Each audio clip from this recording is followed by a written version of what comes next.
मेरे नारायण नारायण नारायण,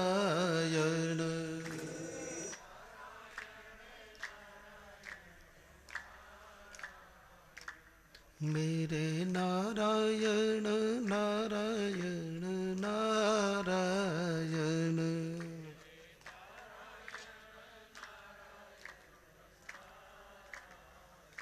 बोलो नारायण भगवान की। तो अजोपि सन्न व्ययात्मा भूतानामीश्वरोऽपि सन् प्रकृतिम स्वामधिष्ठाय संभवामि आत्म मायया। तो ईश्वर निराकार है। ईश्वर के निराकार पक्ष को हमारा आर्य समाज मानता है कि ईश्वर निराकार है, वो साकार नहीं हो सकता। आस्तिक दर्शनों में, भारतीय वैदिक दर्शनों में, ये हमारा जो आर्य समाज है वो मानता है कि ईश्वर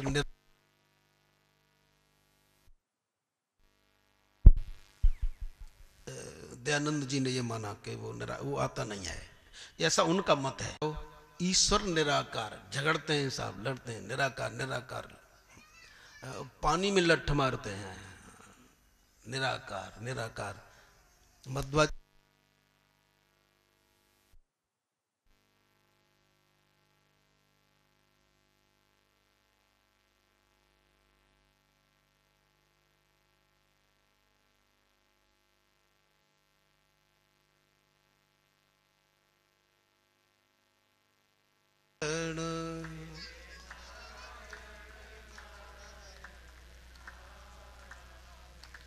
जय जय नारायण नारायण नारायण।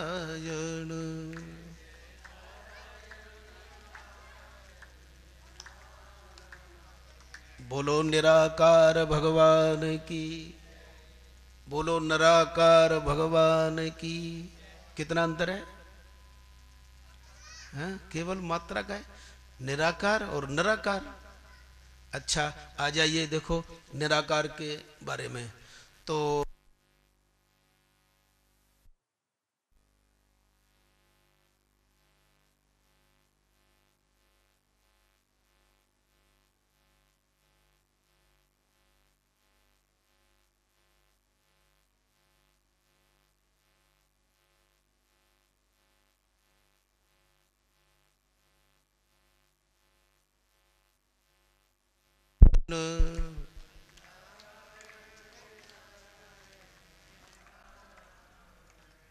जय जय नारायण नारायण नारायण।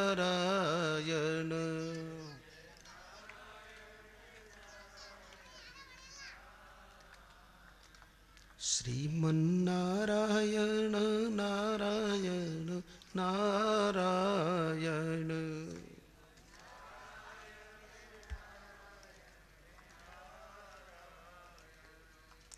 तो वह परमात्मा निराकार है, और उस निराकार शब्द के अलग अलग हमारे आचार्यों ने अर्थ किए। तो जब निराकार की बात आई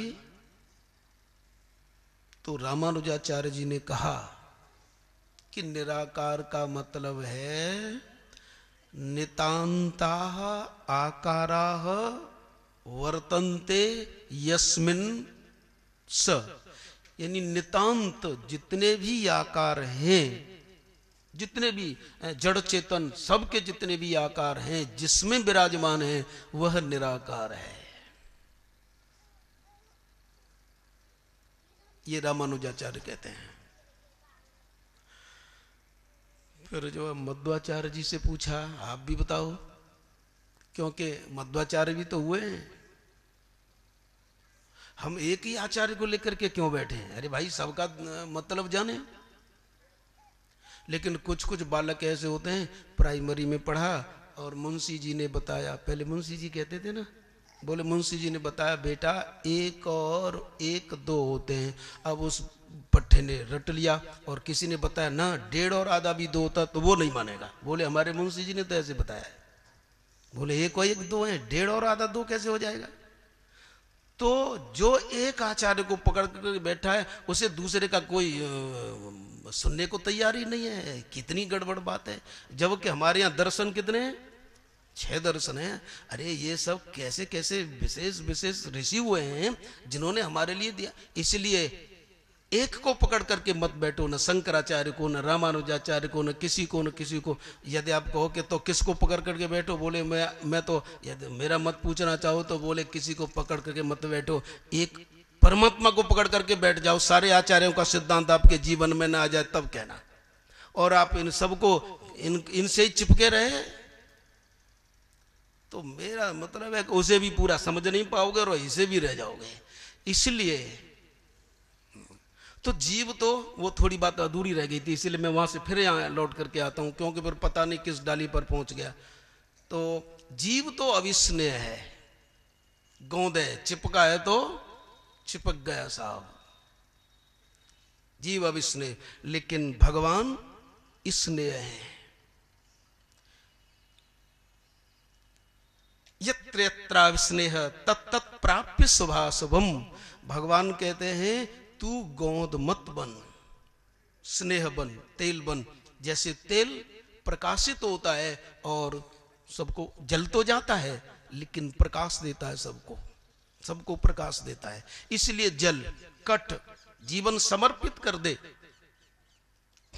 और जीवन समर्पित करने का तात्पर्य यह है कि तू ईख की तरह जी, तू चंदन की तरह जी, तू कमल की तरह जी। भगवान कह रहे हैं तू तेल बन। हमारा जीवन कैसा होना चाहिए? चंदनवत। चंदन स्वयं घिस गया लेकिन फिर दूसरों को शीतलता दे रहा है। घिस गया, नस नस टूट गई, लेकिन उसने ऐसे ही ईश्वर की नस नस टूट गई साहब। कितना नीचा उतरे, कितना नीचा उतरा। तो मेरी तरह तू भी स्नेह बन। नंबर 1 चंदनवत। चंदन घिसता है, उसकी कण कण नस नस टूट गई, लेकिन जिसके लगा उसको शांति देता है। तू इक्षु दंडवत जीवन व्यतीत कर। इक्षु माने गन्ना, गन्ना को पेरा, नस नस टूट गई लेकिन रस दे गया साहब। गन्ना नस नस टूटा लेकिन रस दे गया। ये मैं भगवान की बात बता रहा हूं जो यहां प्रवचन कर रहे हैं। ये बात दूसरी है कि अन्यंत टीका। मेरा एक बात और बता दूं, मेरा कुछ नहीं, मैंने सब जगह से इकट्ठा कर रखा है भौरे की तरह, और कुछ नहीं। वो परोस रहा हूं मैं आपको, ये सही बात है, मेरा अपना कुछ नहीं है। तो इक्षुदंडवत भगवान कहते हैं ईख के गन्ने की तरह तू जीवन व्यतीत कर। नंबर 1 चंदन की तरह, दूसरे ईख के गन्ने की तरह। ईख का गन्ना पिस गया, नस नस टूट गई, लेकिन रस दे गया। तू दांतूनवत जीवन व्यतीत कर। दांतून, दांतों ने काट दी, नस नस, यानी जिनको साफ करना है उसी ने तोड़ दिया साहब उसे। जिसको साफ करना है उसी ने नस नस तोड़ दी, लेकिन फिर भी वह दांतून उसी को साफ करती है। इसलिए तू दांतून बस ये सब कर, क्योंकि ये सब मेरा स्वरूप है। मैं भूतानामी स्वरूपसन प्रकृतिम स्वामधिष्ठाय। इतना नीचे उतर के आता हूं, इतना नीचे उतर के आता हूं। और फिर अंत में कहते हैं कमलवत। पहले चंदनवत, फिर इक्षुदंडवत, इसके बाद दांतुनवत। और ये सब हो जाने के बाद भी तैने सबको रस दिया, सबको रस दिया। किसी को रस दिया, किसी को यानी किसी को मिठास दी, किसी को शीतलता दी, किसी को स्वच्छता दी, लेकिन इतने पर भी लोग तेरा एहसान न माने तो तू कमलवत रह जा। कमलवत यानी कोई एहसान माने तो ठीक और न एहसान माने तो ठीक। मैं ऊपर से कितना नीचे उतर के आता हूं, लेकिन लोगों ने कितनों ने मेरे को धन्यवाद दिया, यानी जीवन लगा दिया, लेकिन एक ने उंगली उठा दी, ऐसा तो राम ही था। हाँ? आगे मैं क्या ऑपरेशन करूं? इसलिए अंत में कमलवत, और यही जीवन का सार है। यानी कहीं चिपक मत। कहां से चले थे? चिपक मत। जीव अविस्नेह हो जाता है, चिपक जाता है, लेकिन मैं कहीं चिपकता नहीं हूं।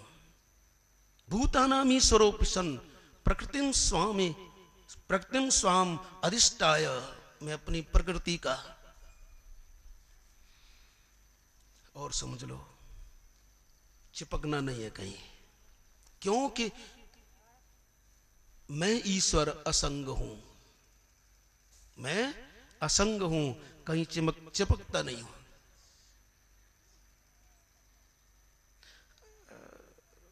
आपने सुना होगा कि जब भगवान जनकपुर पहुंच गए और विश्वामित्र जी के चरण दबाने लगे, तो गुरुजी ने देखा कि दोनों बच्चे मेरे पैर दबा रहे हैं।